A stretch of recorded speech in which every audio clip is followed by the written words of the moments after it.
bienvenue aujourd'hui sur ma chaîne YouTube pour un nouveau rendez-vous du bulletin du lundi, le petit rendez-vous où je partage avec vous mes lectures de la semaine passée ainsi que les derniers livres qui ont rejoint ma palle. Alors avant de commencer ce rendez-vous, laissez-moi vous souhaiter tout d'abord une très bonne année 2013. Je vous souhaite vraiment tout. Voilà, le bonheur, l'argent, la santé, l'amour, l'amitié, le travail, bref, que tous vos rêves se réalisent en 2013. Pour ma part, eh bien, j'ai déjà publié un petit article résolution hier sur mon blog. Si vous l'avez lu, vous avez vu qu'il y en a un nombre considérable, puisqu'il y a pas mal de choses que j'aimerais changer en 2013, que ce soit sur le blog ou dans ma vie en général. Et j'ai placé cette année 2013 sous le signe de la zénitude. Voilà, j'aimerais bien récupérer un peu de tranquillité d'esprit, un petit peu de sérénité dans ma vie en 2013 et ne pas être cette boule de stress que je suis depuis plus de 2 ans maintenant et qui est en train de me bouffer ma vie tout simplement. À tous les niveaux. Bon, bah, la source première des soucis, c'est toujours le travail, évidemment. Je me suis attardée là-dessus sur l'article en expliquant voilà, que ça faisait 2 ans que j'avais des gros soucis avec mon travail et j'espère maintenant qu'une solution a été trouvée à ce niveau-là, mais que je me rendais compte que je m'impliquais aussi beaucoup trop au niveau de mon boulot et que ça me bouffait ma vie carrément et qu'il fallait vraiment que je revoie ma manière de travailler pour essayer d'être plus zen parce que si ça va pas bien dans mon travail, moi ça va pas bien dans le reste. Et forcément, ben, je suis infernale, insupportable pour mes proches, même pour vous parfois sur internet. Je deviens beaucoup plus intolérante, il y a des choses qui m'insupportent alors que d'habitude, voilà, je m'en fiche. Enfin bref, j'ai vraiment envie que tout ça change parce que j'en ai marre de me prendre la tête pour des conneries. Voilà, donc sur le blog, ça se traduit en quoi? Essentiellement à moins de prise de bec sur la blogo, moins participer à toutes les polémiques qui jalonnent la blogo, ne pas en créer, ne pas alimenter ces polémiques, rester en dehors de tout ça.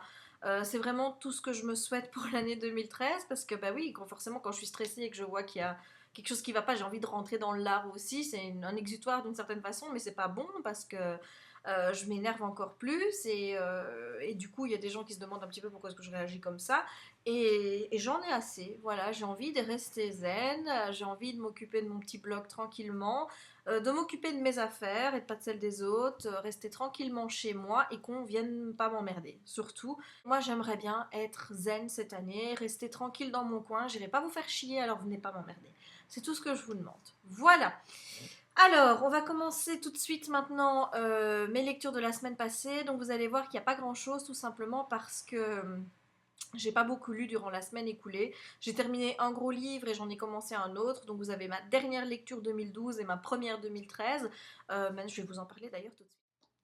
Alors, la semaine passée, je vous quittais, j'étais sur 50 nuances plus sombres, donc le deuxième tome de la saga 50 Shades de E.L. James, édition J.C. Lattès. Alors, le livre sort soit demain, soit vendredi. Je ne suis plus sûre de la date, alors je vous la mettrai en barre d'infos ici en dessous. Ce deuxième tome est également un coup de cœur. Voilà, donc je l'ai préféré au tome 1. Je l'ai quand même trouvé un peu mieux au niveau de l'intrigue. J'ai trouvé que ça prenait un peu plus de consistance sur certaines choses, notamment par rapport à Elena, donc la Miss Robinson du tome 1 que Evan n'apprécie pas du tout. Eva, c'est dans l'autre saga. Donc Anna n'apprécie pas du tout. Moi, j'ai beaucoup aimé voir les développements avec cette intrigue. J'ai aimé également que Christian se dévoile un petit peu plus au niveau de pourquoi il est comme ça, vouloir tout contrôler, tout dominer et surtout vouloir faire du mal à ses soumises. Enfin, tout ça est expliqué. J'ai vraiment beaucoup aimé ça. En plus, à la fin, bah, vous avez une autre intrigue qui se met en place, qui tourne plus, elle, autour d'Anna. Et vous avez les prémices de cette intrigue qui commencent à se mettre en route et je me dis mais vivement le tome 3 tout simplement. Donc je vous en dirai pas plus sur l'histoire parce que j'ai pas envie de spoiler ceux qui n'ont pas lu le tome 1 et qui n'ont pas encore lu ce tome-ci. Évidemment, les reproches que j'ai à faire, bon, au niveau de l'écriture, j'en parlerai pas. J'en ai rien à foutre que c'est mal écrit.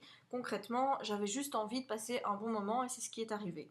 Le seul reproche que je peux faire au récit, c'est que je trouve que parfois on tourne vraiment en rond au niveau de Anna. Il va falloir vraiment que je fixe les deux, hein. Eva c'est Crossfire, Anna c'est Fifty Shades. Donc au niveau de Anna et Grey, je trouve qu'on tourne un petit peu en rond pendant une bonne partie de l'histoire. Déjà, je vous avoue que quand la fin du tome 1, et j'ai poussé des chevilles, ah, elle a pas pu faire ça. Quand on voit comment ça tourne au début du tome 2, la première déception, je m'attendais pas à ce que ça aille aussi vite, je m'attendais à ce que ça prenne plus de temps. Et là, pour moi, non, c'est trop rapide, donc déjà, petite déception à ce niveau-là. Et puis ensuite, j'ai trouvé qu'ils se racontaient toujours la même chose. Donc, moi, j'aurais préféré voir qu'ils apprennent à se connaître, à avoir des points communs, etc., avoir un petit peu des discussions un peu comme vous, quand vous rencontrez un garçon et que vous faites connaissance avec lui, on échange des banalités, on discute un petit peu de ce qu'on aime, de ce qu'on n'aime pas. Et là, on nous dit oui, on a beaucoup discuté, on a encore appris qu'on avait pas mal de points communs, mais voilà, c'est tout. On n'a pas le contenu de ces discussions qui nous permettrait encore plus d'apprécier les personnages en tant que tels. Non, là, ça tourne essentiellement par rapport à leur relation. Et c'est là que ça tourne en rond, c'est que j'ai l'impression qu'ils se disent toujours la même chose. C'est toujours les mêmes couplets, que ce soit lui ou elle, ils se disent toujours la même chose. Et moi, c'est ça qui m'a un petit peu agacée à la fin, c'est que je trouvais qu'il n'y avait vraiment pas de renouvellement au niveau des dialogues. Et bon, à la limite, elle pouvait faire des copier-coller, elle les tapait un petit peu partout dans son récit. Voilà, donc ça m'a un petit peu déplu. Bon, je repasserai évidemment sur le côté d'Anna, sa conscience et sa déesse intérieure. Personne ne parle tout le temps en disant ma conscience me dit que, enfin oui, on en a une. Généralement, c'est toujours elle qui. Moi, c'est mon côté culpabilité. En général, quand je culpabilise beaucoup, etc., je sais que c'est ma conscience qui est derrière, mais je vais pas me dire ma conscience me dit que. Non, voilà, je dis je culpabilise parce que je pense que si ou là tout simplement. Et je n'ai pas de déesse intérieure qui fait la samba. Je dis que mon chéri me dit des petites phrases un peu d'amour ou des phrases un peu chaudes. Je ne fais pas de triple salto en moi. Enfin, je n'ai pas tout ça. J'ai pas une déesse intérieure qui va bougonner si jamais je ne fais pas ce qu'elle veut. Non, moi j'ai pas ça. Donc c'est vrai que ça m'agace un petit peu d'avoir cette histoire de déesse intérieure dans le roman. Mais bon, à côté de ça, Christian Grey, c'est peut-être lui en fait mon gros coup de cœur de l'histoire, mais voilà, il y a des choses qui m'avaient déplu en lui dans le tome 1 qui sont un petit peu gommées dans ce tome-ci. Il essaye de faire plein d'efforts, de changer aussi, et je la vois sa transformation à lui. Et, euh, et voilà, j'ai trouvé aussi qu'Anna était un peu moins agaçante que dans le tome précédent. Il y a des scènes qui m'ont fait rigoler, notamment lors de la vente aux enchères. Il y a un moment, j'étais sciée. Franchement, je rigolais toute seule. J'étais vraiment. J'adore cette façon qu'elle a de se comporter un petit peu totalement insouciante et naïve. Et là, elle nous a fait un bel effort. Maintenant, ce qui est un peu bête, c'est que pendant toute cette histoire-là, j'attendais un petit peu de voir comment, justement, si elle allait tenir parole à ce qu'elle a dit et tout. Et on n'en parle plus après. Donc, oui, c'est pas important. Mais voilà, moi, je m'attache parfois à des détails. Et je devais encore dire un truc et je ne sais plus quoi, qui m'a... Ah oui, c'était au niveau des scènes un petit peu hot. C'est vrai qu'il y en a qui se ressemblent beaucoup dans ce récit, mais il y en a deux qui m'ont vraiment, mais qui m'ont bien plu, et ça se passe chaque fois dans un ascenseur. Voilà. Je ne sais pas si j'ai un trip avec les ascenseurs particuliers ou quoi que ce soit. Je me souviens que quand j'étais jeune, je fantasmais déjà sur les ascenseurs, mais je n'ai jamais mis en pratique l'ascenseur. Et là, de revoir l'ascenseur à deux reprises, surtout la deuxième, mais ça m'a...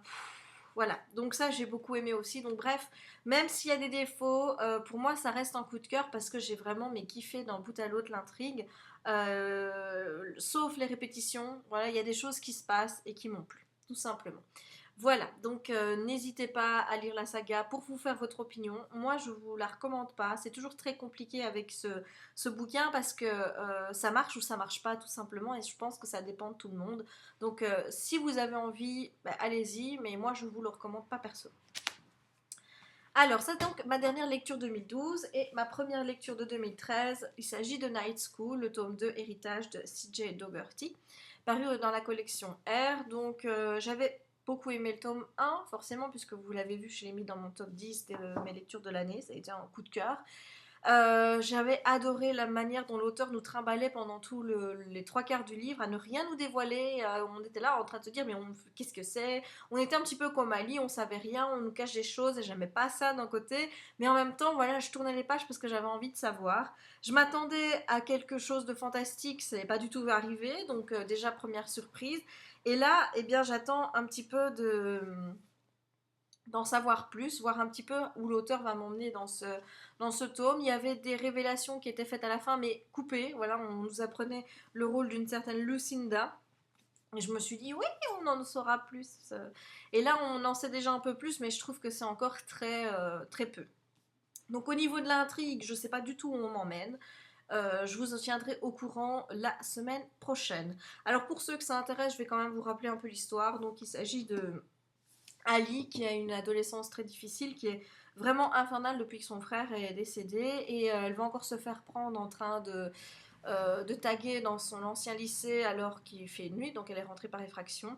Et donc, appelée au commissariat de police, les parents en ont ras-le-bol de la voir faire n'importe quoi. Et ils vont l'envoyer à Cimmeria, qui est une sorte de lycée pour VIP, voilà, pour des gens très riches, où il y a une certaine rigueur. Et là, bon ben voilà, il va. Le premier tome, elle y est pendant les cours d'été, donc pendant les vacances, pour essayer un petit peu de la remettre un petit peu. Et là, elle va voir vraiment qu'on lui cache des choses par rapport à l'école. Il va se passer plein de trucs. Et là, on est à la rentrée scolaire, donc mois de fin septembre, octobre. Voilà, voilà. Et bien voilà, ben c'est déjà tout pour mes lectures de la semaine. On va donc passer maintenant au livre que j'ai reçu au cours de la semaine passée. Donc, généralement, bon, c'est mes cadeaux de Noël en gros. Hein, voilà, donc il n'y a pas de grosses surprises à ce niveau-là. Et pour ne pas changer les bonnes habitudes, regardez qui m'a rejoint. Bonjour mon amour, tu dis bonjour aux gens, dis bonne année. Jackie, dis bonne année, garde là, garde. Bonjour les gens. Oui ma puce. Tu dis bonne année? Bonne année.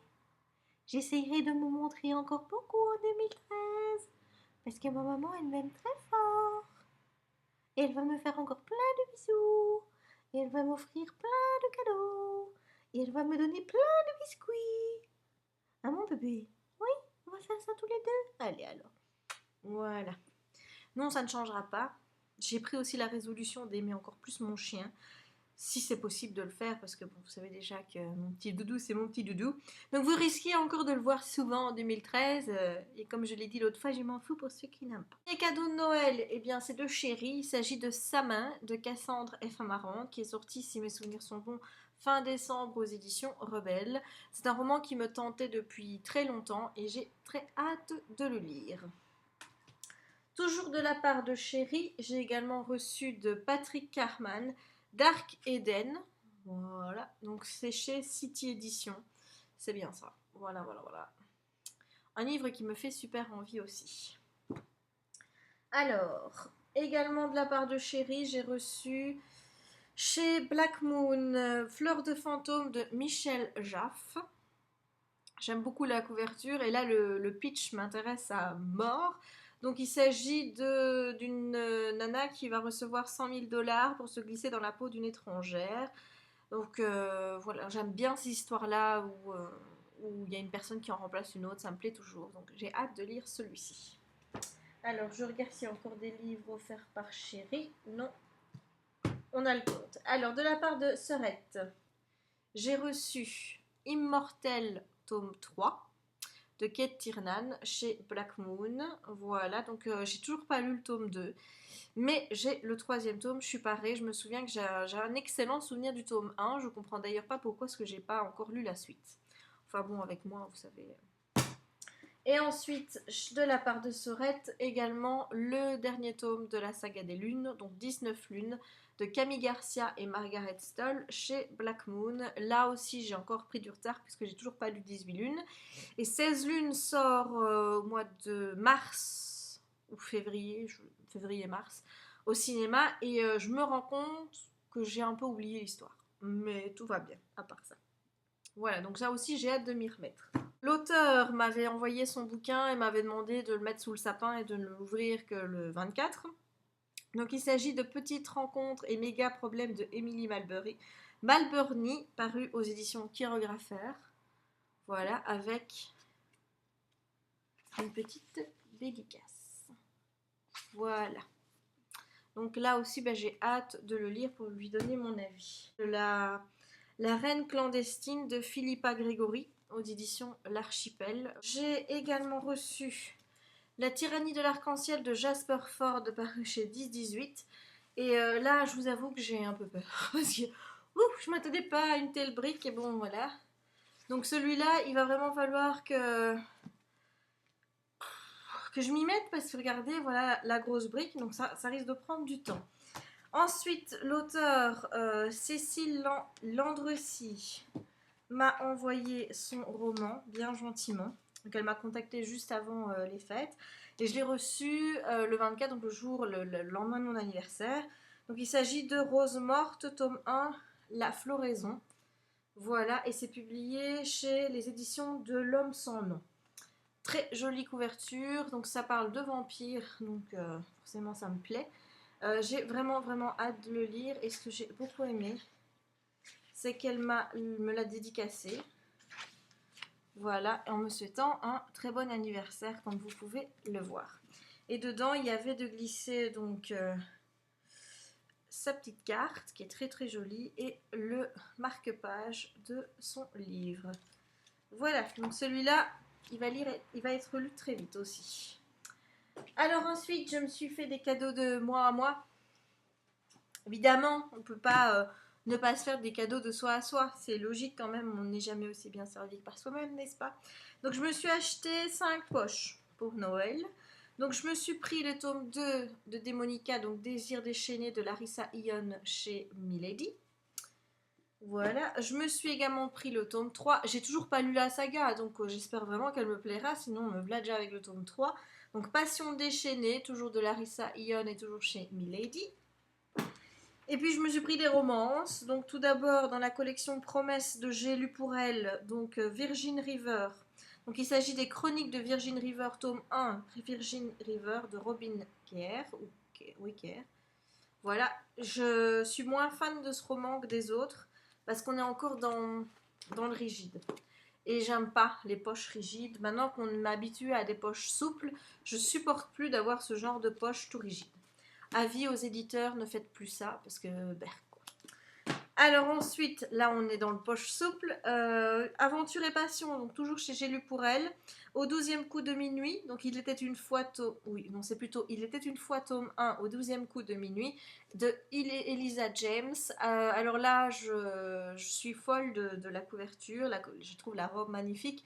Mais voilà, une romance avec des histoires de contes de fées, il me le fallait. Donc voilà, il est atterri dans ma palle. Là, il a atterri dans ma palle la semaine passée. Et enfin, puisque j'avais aimé le premier tome de Les fantômes de Maiden Lane, je me suis offert le tome 1 des Trois Princes, Puritaine et Catin de Elizabeth Hoyt. Et c'est toujours dans Aventure et Passion chez J'ai lu. Voilà, donc ça c'est pour les livres. Ensuite, il y a 2 petits coffrets que je vais vous montrer. Un que je me suis offert, encore une fois, jamais aussi bien servi que par soi-même, et un que ma soeur m'a offert. Donc je vais commencer par celui de ma soeur. Donc voilà, il s'agit de ça. Petit coffret avec des formes. J'en avais pas encore des emporte-pièces, donc là je suis contente, j'en ai. Une poche à douille avec des petites douilles, mais qui me paraît fort... Enfin, les douilles me paraissent fort petites en fait, donc je sais pas si je les utiliserai. Et dedans, il y a un petit livre, voilà. Macarons et pure gourmandise, 40 recettes irrésistibles. Donc, vous voyez, macarons à la pistache. Et ce que j'aime bien, c'est que c'est prévu pour pas beaucoup de macarons. Parce que d'habitude, quand vous voyez les recettes, on vous dit toujours pour 40 et des macarons. Et là, c'est juste pour une vingtaine. Donc, c'est ça qui me plaît bien. Donc, j'ai hâte de tester les petites recettes. Donc, ça, c'est le premier coffret. Voilà. Et le deuxième, c'est moi qui me suis offert. Donc, il s'agit de tartelettes de Christophe Adam, donc aux éditions La Martinière. Donc là, je vous avoue que j'ai hâte de pouvoir tester les recettes des petites tartelettes. Il y en a une que j'ai vue, elle m'a genre trop fait envie. Et voilà, c'est celle-là. C'est la tartelette mystère. Regardez-moi ça, rien que de la voir, c'est super gourmand, ça donne envie. C'est avec des dômes meringués. Ça me rend folle. Voilà, donc du coup, j'ai très envie d'essayer, mais il va falloir que je cherche après des petits moules à tarte, parce qu'il y en avait qui étaient fournis. Mais alors, regardez, donc il y en a 2 grands, qui sont comme ça, qui me semblent déjà bien petits, et 2 plus petits. Voilà, donc déjà, on est 6 chez nous. Donc j'en ai que 4 et en plus c'est pas la même taille. Donc je sais pas moi, ceux qui ont été méchants ou peut-être les petites, j'en sais rien. Donc du coup bah, je vais essayer de trouver des moules à tarte à tartelettes, mais qui soient de la même taille et que j'en ai un peu plus parce qu'avec 4 j'irai pas bien loin. Voilà, voilà, voilà. Surtout que j'adore, c'est dans les recettes, ils nous donnent des recettes pour plusieurs personnes, quoi. Pas pour 4, non, c'est pour 8, 9 tartelettes. J'ai envie de dire, mais comment on les fait, tes tartelettes, avec seulement 4 petits moules comme ça? Non, mais c'est quoi ça, monsieur? Tu nous prends pour quoi? Enfin, voilà, donc le petit coffret, je vais vous montrer comment il se présente. Voilà, il est comme ça. Et bien voilà, c'est tout pour moi cette semaine. Donc là, je vous ai fait découvrir tous mes cadeaux de Noël livresques.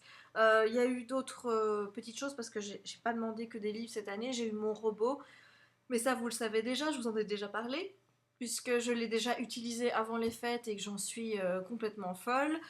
J'ai aussi demandé un appareil, enfin sèche-cheveux, mais ça je voulais déjà, enfin c'est pas un sèche-cheveux, c'est un appareil à faire des brushings voilà, j'aime beaucoup. J'aime beaucoup. Il faudrait d'ailleurs que j'aille chez le coiffeur maintenant pour essayer de m'arranger une jolie couleur et ce sera parfait. Enfin voilà, donc j'ai eu mon Babyliss et j'ai demandé aussi un Moulinex hachoir là pour ne plus pleurer quand je coupe mes oignons puisque c'est la machine qui les fait en 2 temps 3 mouvements, donc ça va beaucoup plus vite et qui me servira également pour d'autres choses comme pouvoir un petit peu réduire ma poudre d'amande avant de faire mes macarons puisqu'il faut la tamiser et que là c'est juste un petit peu l'enfer puisque la poudre d'amande reste un peu trop grosse à mon goût, malgré que c'est un mélange spécial. Enfin bref, donc j'arrête de raconter ma vie. On se retrouve donc lundi pour une nouvelle vidéo du bulletin du lundi, puisqu'à partir de la semaine prochaine, il n'y aura plus de raison que je fasse les rendez-vous le mercredi, donc on se retrouvera bien lundi. Donc moi je vous souhaite encore une très bonne année 2013 et je vous fais des gros bisous et de belles lectures d'ici là.